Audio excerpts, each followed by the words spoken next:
So our last recession happened in 2008, Yeah. 2009. Yep. So now here we are in 2022, but it's been about 14 years since we've had a recession. So in other words, we're due. We're due. And the main thing to remember about recessions is that it is part of a market cycle. If you invest in the stock market, you have bear markets and you have bull markets. So we've seen both during that time. Right now we're in a bear market, and so the market is going down. Um, Recessions are just a natural part of a normal market cycle. So as it relates to predicting, what we want to focus on is staying multiple moves ahead. Multiple moves ahead.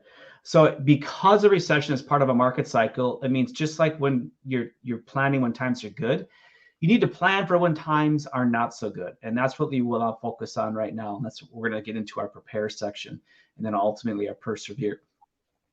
So think of a recession as like a volcano. Prior to a volcano erupting, there's lots of things that happen underground, right? I mean, there's all sorts of movements and things that are happening. And so we call these indicators. So as part of predicting a recession, we want to look at indicators.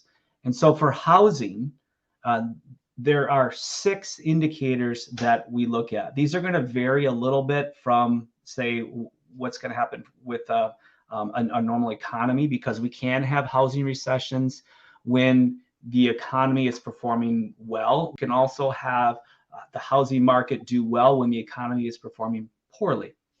So we're going to take a look at it from purely a housing standpoint. But there are 6 indicators that we can look at. That's to understand if trouble is brewing beneath the surface. So the first one we look at is interest rates.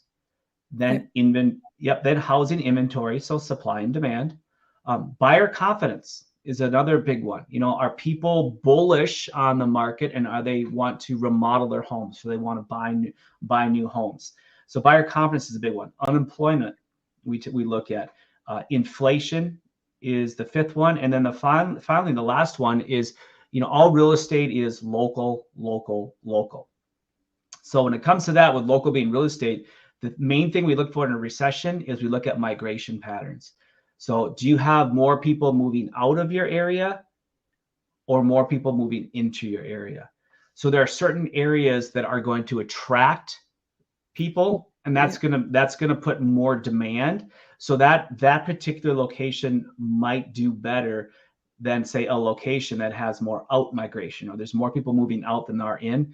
So you've got less demand, supply goes up, and then that causes prices to fall with a slower housing market.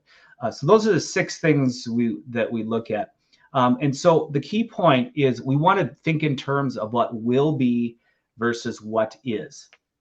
We want, again, to stay multiple steps ahead as we're predicting this. So what will happen versus what is. And that's what it all comes down to, your plan for preparing and persevering through a recession. So these are simply just there to tell us there could be trouble brewing on the horizon.